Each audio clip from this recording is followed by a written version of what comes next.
can see a few new faces as well, so thank you very much for being here for the first time, hopefully not the last. Tonight we're going to talk about Nietzsche and his life justification as an aesthetic phenomenon. Some of you were here last time when we spoke about Schopenhauer, and when I tried to explain how for Schopenhauer we get to the essence of the world through art, and why is art so important to Schopenhauer. So I'm just going to say in a few sentences, actually remind the ones who were here last time, and maybe inform the ones who were here for the first time about the Schopenhauer's need of art and his understanding of aesthetics, because he influenced Nietzsche very much, especially in the field of aesthetics. So for Schopenhauer, the essence of the world was will, that he calls blind and purposeless striving. And that blind and purposeless striving is actually driving us as individuals constantly to desire more and more and more, but by desiring we are actually suffering, because desire means that we don't have something that we are desiring. So not having it is suffering itself. In that world of individuation, in which individuals are in constant war against each other, they constantly compete for everything, Schopenhauer sees the desire and the essence of the world as the blind, purposeless willing as the biggest obstacle to happiness. And therefore he concludes there is no such thing as lasting happiness. So we can achieve short-term happiness by fulfilling particular desires, but that lasts very short, because after the achievement of that particular desire, whatever that is, we enter the state of boredom. And that state of boredom turns quickly into another desire, and off we go again and again. So for Schopenhauer, the most important thing, the salvation actually from that striving, purposeless will, which is causing us suffering, is in rare moments of aesthetic experience that we achieve through art. So for Schopenhauer, art has a palliative effect, ameliorate suffering. And this is why art is so important. This is why we strive for art. We go to the museums, concerts, etc., etc. Art is all around us. Art was all around humans from the day one. You have cave paintings that go 50, 60, 70,000 years ago, so art was always necessary for some reason. Now Schopenhauer sees that reason in the palliative effect of art. So we need art in order to get rid of suffering. This was Schopenhauer's view, right? Now for Schopenhauer, to get there, we have to be completely free of thinking, because thinking is just the tool of the will.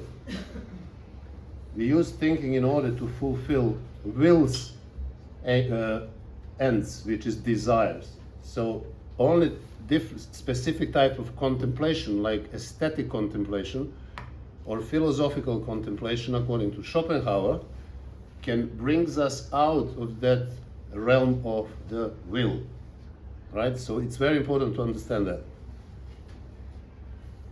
For Schopenhauer, life was not justified. Life was meaningless. Life was source of misery and suffering, and as such, life should have to be overcome somehow. And how do we do this?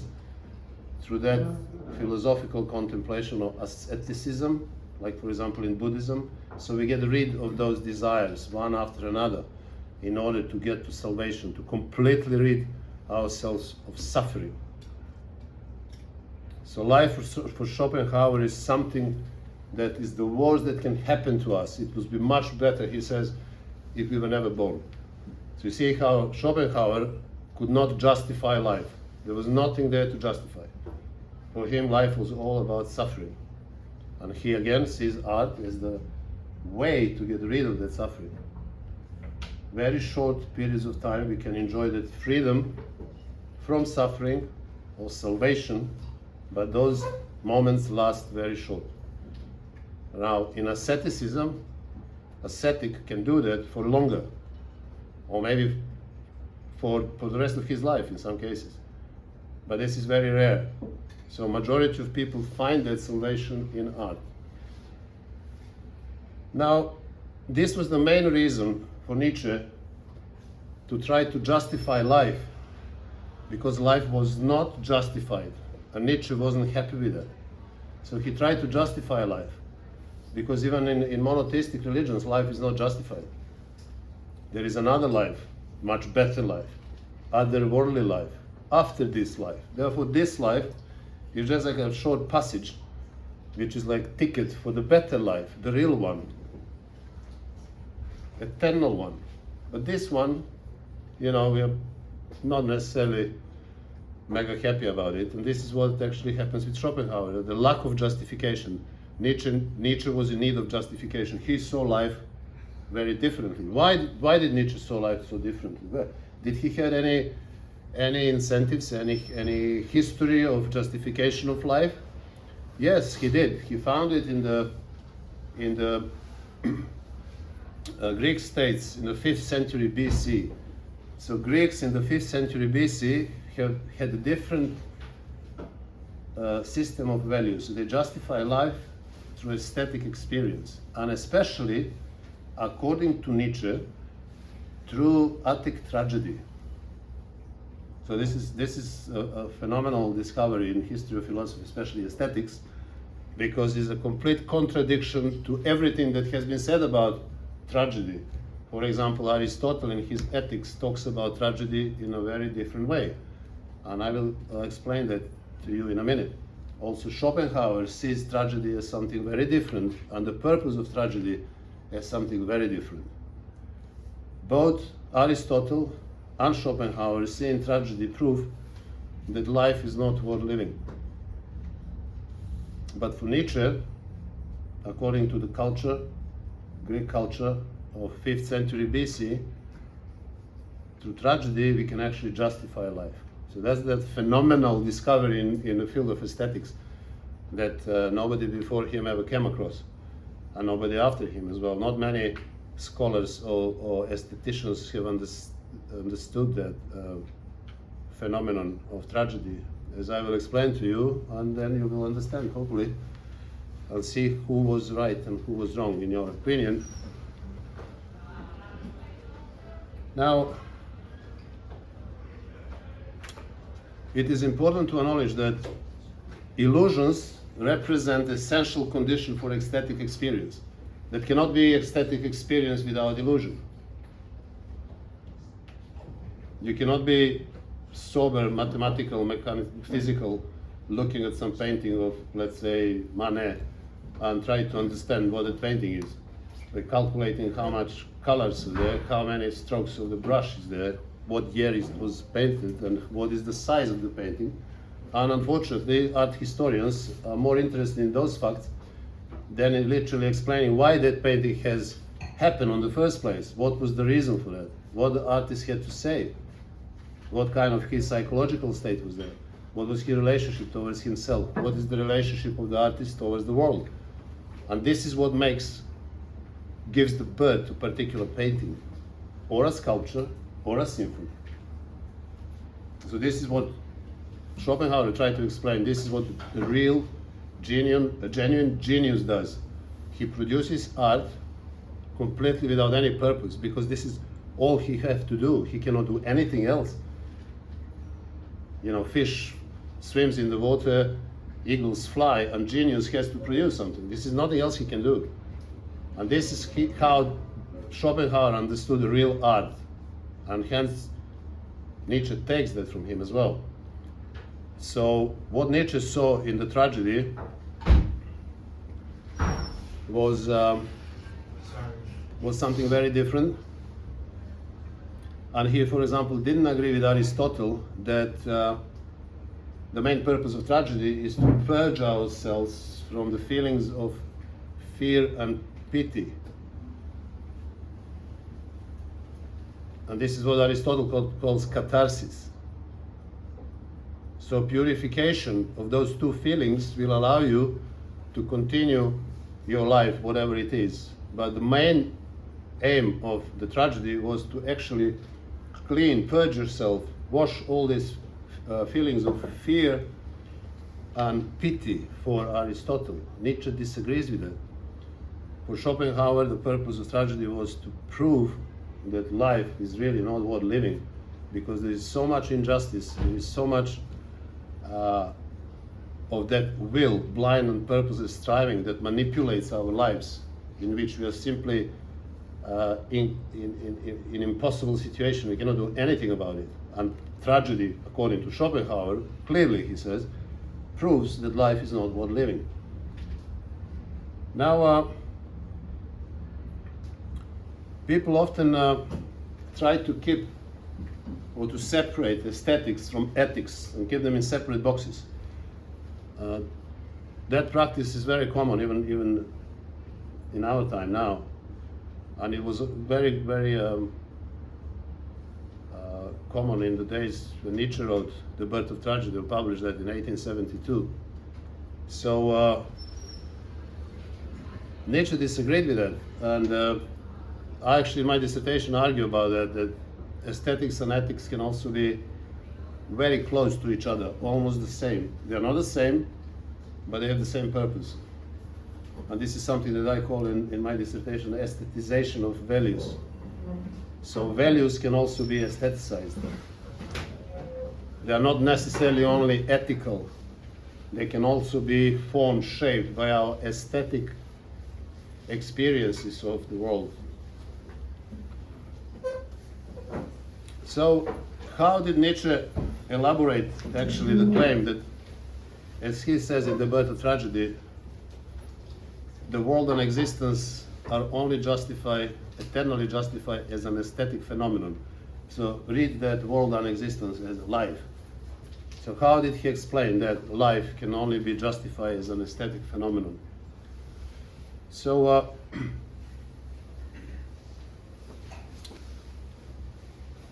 in The Birth of Tragedy, Nietzsche starts with introduction of two Greek gods, deities, Apollo and Dionysus.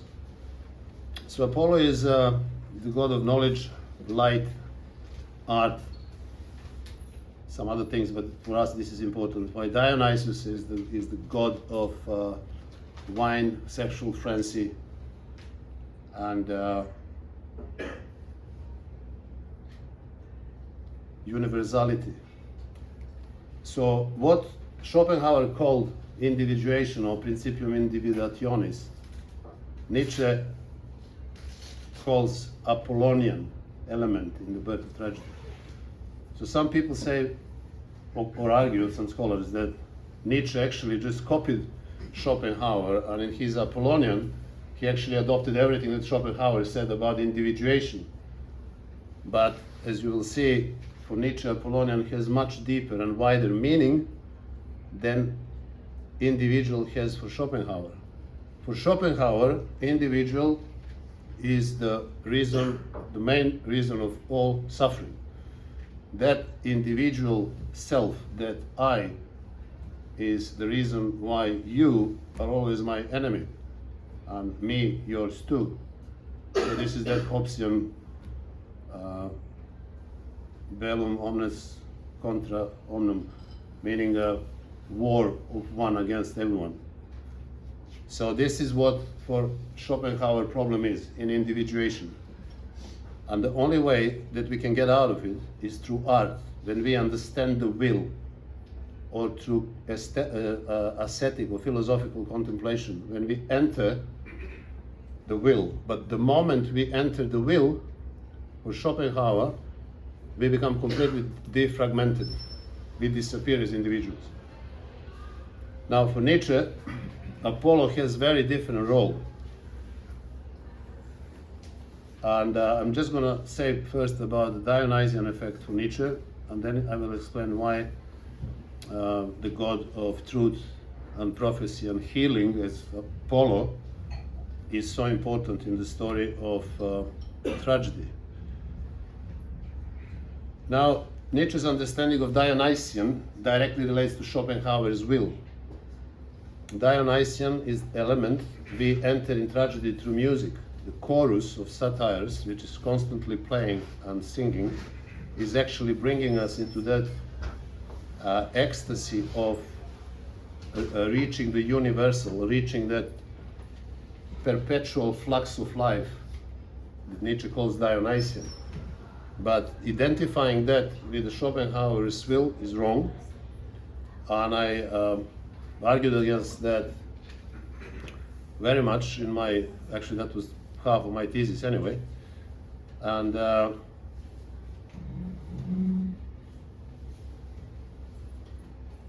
for Schopenhauer, once you understand about the will, your individuality ceases. You stop being individual. But for Nietzsche, this is not the case. Once Dionysian, or that perpetual eternal life is discovered, you do not disappear as an individual. You get almost shuttered, but you are not going away, psychologically, of course. Because in that moment, in tragedy, Apollonian force comes and rescues the individual from that state of dispersing into universal. I know this is not easy to grasp, but I'm trying as much as I can to bring this down to earth. And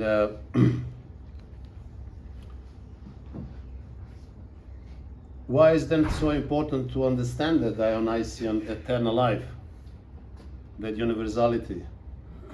It is important for Nietzsche because understanding that, we become aware that our individual lives, individual problems, individual sufferings are not as important as we thought. Because once understanding Dionysian and once experiencing that eternal flux of life which flows constantly underneath our individual lives, we understand that we are actually part of it. We are part of that universal flux of eternity.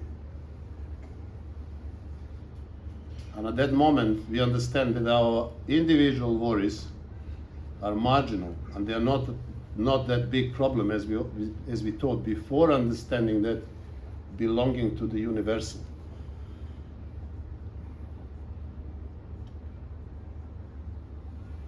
So the moment we get saved by Apollonian effect, which is the plot and the acting and the scene in the tragedy, we bounce back to life, invigorated, freed from what? From the fear of ephemerity. And this is the powerful effect the tragedy has on us, on individuals. And this is how Nietzsche wants us to understand tragedy. But Nietzsche is very aware that this is not something that can happen to everyone. And I mentioned a few times that Nietzsche is not an egalitarian philosopher, right? And he talks about the individuals who can benefit from tragedy in this way, the way that I just explained. And he calls them nobly formed natures, more nobly formed natures. For Nietzsche, those are the individuals that actually suffer more profoundly than everybody else. So they don't suffer because of the wounds or lack of money or unfulfilled love and similar sufferings in individual life for majority of people. They actually suffer because of the understanding of human condition, of ephemerity, of the meaninglessness of suffering.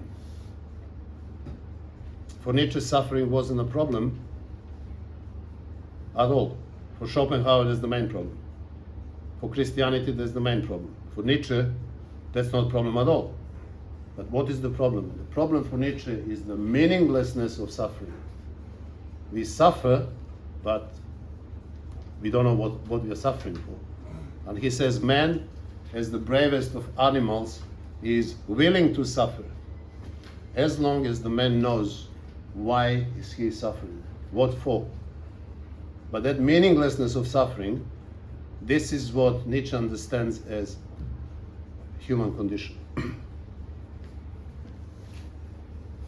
So for him, again, suffering is not a problem. Meaninglessness of suffering is the problem. And this idea will permeate throughout his work, throughout his writings later on. When he talks later on in the Gay Science and Twilight of Idols about the affirmation of life, which is a different subject, this idea will still be present and very, very powerful, very influential. This justification of life, as he explained in The Birth of Tragedy, will never go away. And that participation of illusion in aesthetic experience is extremely important. Without illusion, we cannot experience aesthetic catharsis, aesthetic excitement. And then clearly we come to illusions. So for Nietzsche there are three types of illusions. The first one he calls Socratic illusion or Socratic optimism. So you know that Socrates was a famous philosopher who actually inaugurated knowledge as a most powerful tool for achieving happiness, freedom in this world. So knowledge is the power for Socrates. And everything can be explained, everything can be epistemically warranted. Out of Socratic optimism, clearly, the science developed further.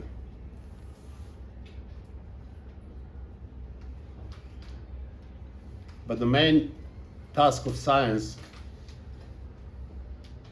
is not to discover the truth, but hope that truth can be discovered. Because Nietzsche quotes Kant and Schopenhauer when he says that two greatest minds of humanity have taught us that noumenon cannot be understood. We cannot know anything about noumenon, thing in itself. We can only know something about thing for itself from our experience, or as Schopenhauer would say, from representation. And that noumenon, that thing in itself, is unknowable. We cannot know that. And this is what science tries to do, says Nietzsche. Tries to discover the essence of the world, and even more. He says he tries to correct it, which is impossible. But then he quotes Lessing, that he calls one of the most honest scientists. And he says, the most honest theoretical man dread to announce that he cared more about the search after truth than for truth itself. But caring about the search for truth is the hope that we will get there. And this is what carries scientists, which is great. But the problem with that is that hope is made out of illusion. And you hope something, you don't know what you're hoping for. You must have illusion to carry on that hope alive. And when you understand that your main task is search for truth, and not the truth itself, this is what Nietzsche says, this is when the logic bites itself for the tail. And this is what he calls Socratic optimism or Socratic illusion. It may work, but it's not sustainable. It lasts as long as the individual realizes that the main task of science is not the truth, but search for truth. As we all know very well, that in countless number of occasions during history, science claimed for something to be true, and then in the next few years, they have proven that that is not true. There is something else is true, and that story goes on and on and on. So this is not a naive claim. This is very important to be aware of things. You know how many times some antibiotics have been claimed to be impeccable, and then after 5 years they stopped them because they found out that actually they're not. And this keeps going on all the time. Combustion engines, emission of CO2. Oh, this is great, very low emission. And then in 5 years you have to pay penalty for the car that you bought, thinking that is actually low CO2 emission. So across the board, this Socratic illusion proves to be very vulnerable. The most important problem for Nietzsche is that it's not lasting, right? It's not sustainable. Another type of illusion that he identifies in The Birth of Tragedy is Apollonian illusion. This is the beautiful illusion of the feeling of beautiful, which we experience, Nietzsche says, when we look at a beautiful painting or a beautiful sculpture. So we are taken away with that for a few moments, but not for good. It's not sustainable. You can't just keep, he says, when I'm looking at the beautiful painting, I entered the dream state. And I just want to say, let me dream, let me keep dreaming. But you can't, because that doesn't last forever. You're either in the museum or wherever you are, there are people around you, you can get lost for a few seconds and then somebody will move you, or you will have to move because you see around yourself, you are still aware of the world around yourself, you're still reasonable. And therefore even the Apollonian illusion, although palliative for Schopenhauer, is not sustainable, it's not lasting. Nietzsche comes to the conclusion that actually the only lasting illusion, the only sustainable illusion is tragic illusion. And this is the one that we get from tragedy, especially Attic tragedy, 5th century BC. Aeschylus, Sophocles, tragedians that actually wrote those famous tragedies that Nietzsche talks about. So I categorically deny the view, general view among scholars, that the Birth of Tragedy is a pessimistic book. But I never agree with it. Actually, from my first reading, I was clear that that is not the case. And I'm not maybe the only one, but very few people have understood that the Birth of Tragedy is absolutely not a pessimistic book, because one of the biggest critics of Nietzsche was Julian Young, Nietzsche scholar, who said that Nietzsche had to employ illusion in order to justify life, and therefore that renders the Birth of Tragedy a pessimistic book, because for Young, if you have to employ illusion, you're clearly pessimist. You're not relating to reality, right? Or epistemically warranted reality. So for Jung, only what is epistemically warranted, only what is rationally proven can be called real, but not something that is aesthetically warranted. So Nietzsche completely disagreed with that. And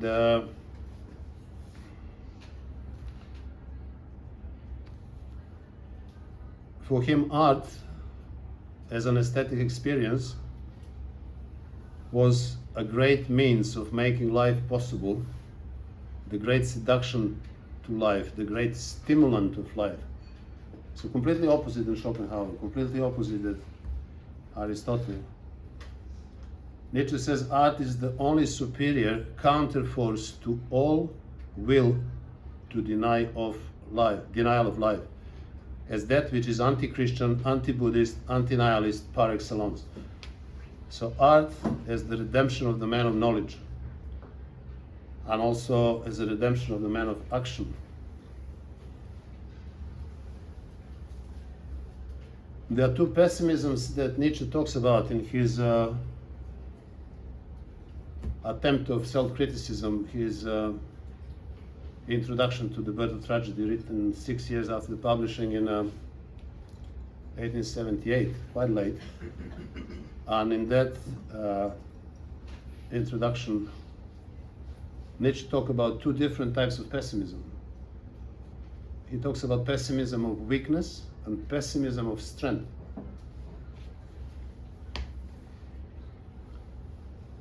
So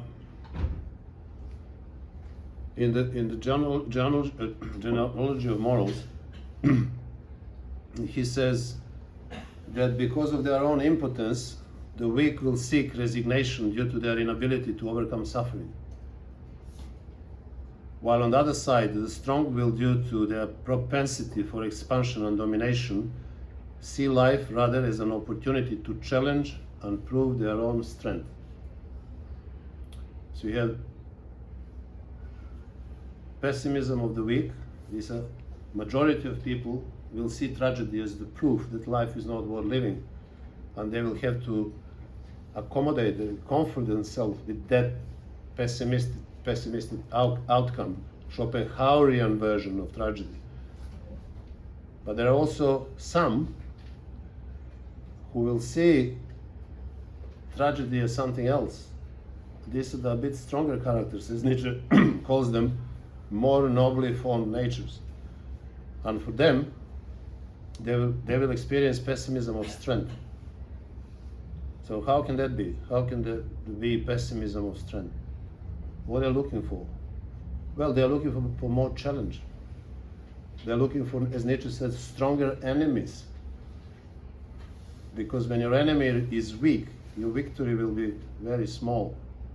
But if your enemy is strong, right, even that enemy becomes yourself, then your victory will be much higher.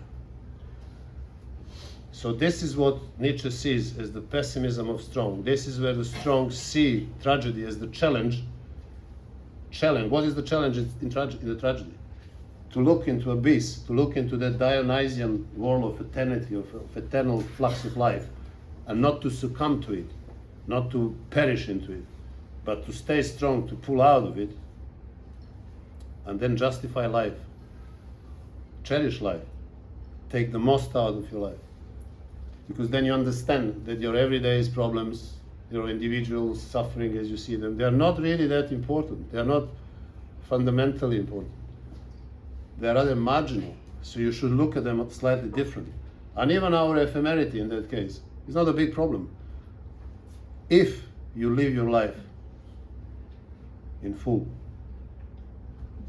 and not waste your life being scared of ephemerity, being scared of your suffering, as Schopenhauer saw, and then advise people how to go into nihilism.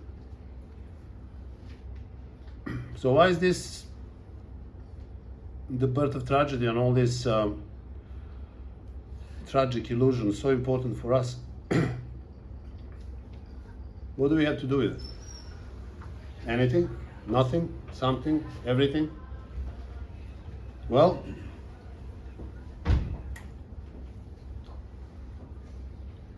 if we talk about non-epistemic justification of life, we implicate a different, much more complex understanding of reality. Reality that is commonly accepted. Most people, including Julian Young, think that life is only worth living, and reality can be comprehended only as a material existence that can only be epistemically warranted. Now, Nietzsche shows that that is not the case.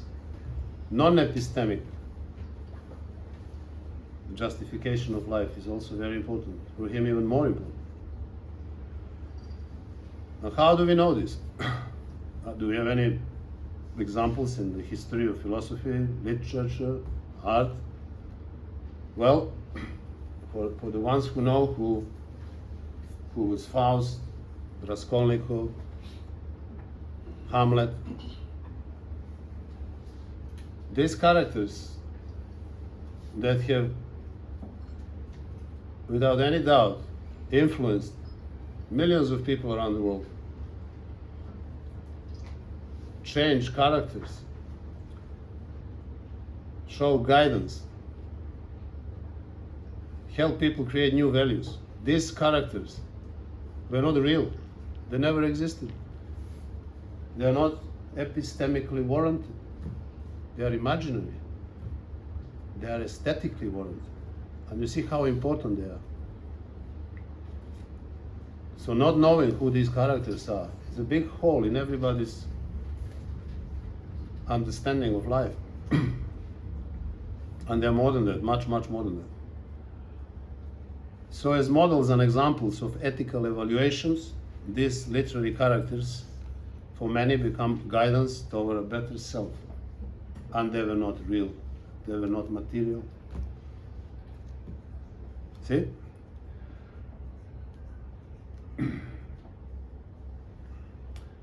So, what happens to us when we experience aesthetic pleasure? Let's say we are looking at this Van Gogh's Starry Night. You have Van Gogh now, the exhibition in National Gallery. You should go and see that and look at those paintings. So what happens to us when we look at those paintings and see that Starry Night, see that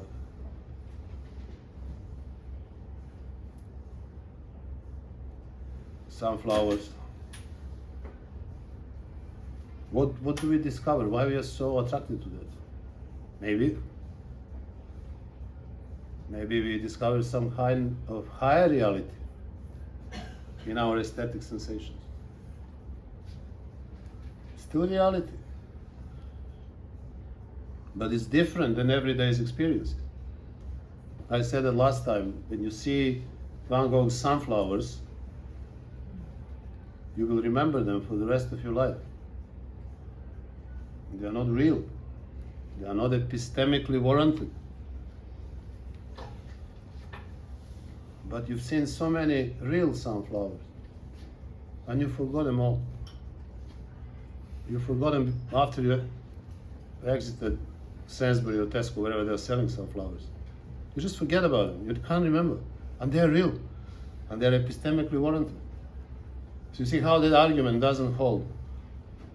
Doesn't hold because that materialistic, mechanicistic understanding of reality is not exact. This is not the only reality that we experience. So we clearly experience some higher form of existence. And as I said in the beginning, without illusion, aesthetic experience cannot be possible.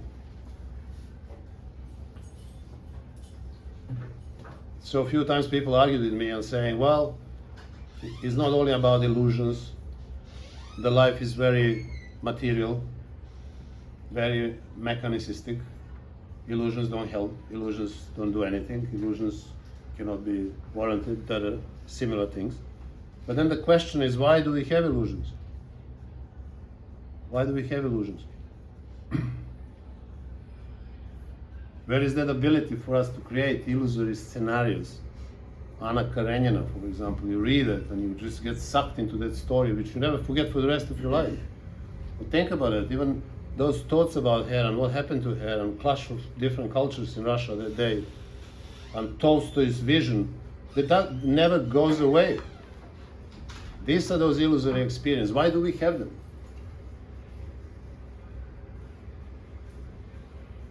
Is the illusion always a falsification of reality? Or maybe not.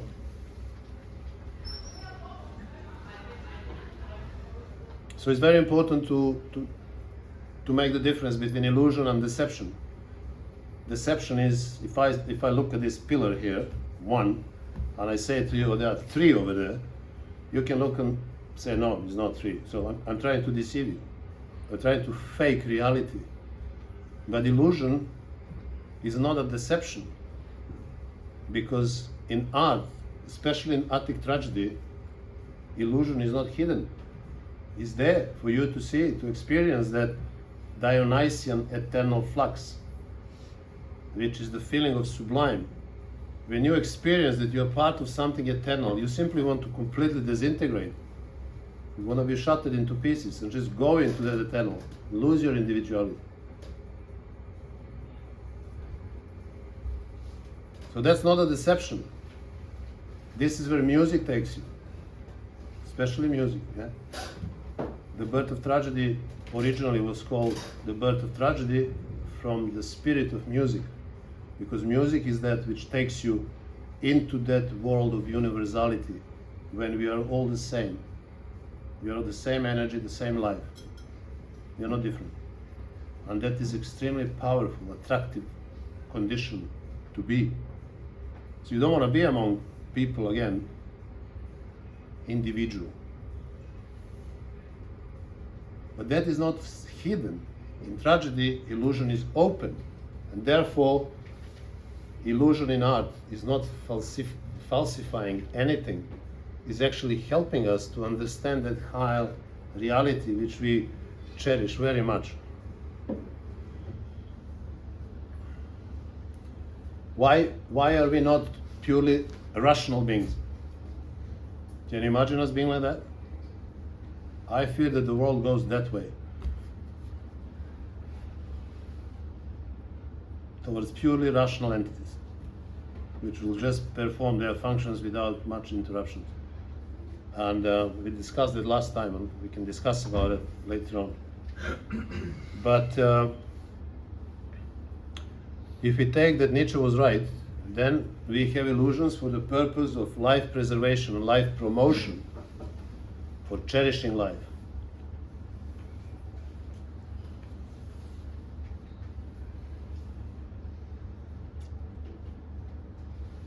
Art would not exist without illusion or without imagination.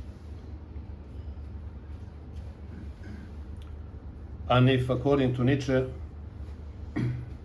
we have illusion in order to cherish life, then, as he suggested, we have art lest we perish from the truth.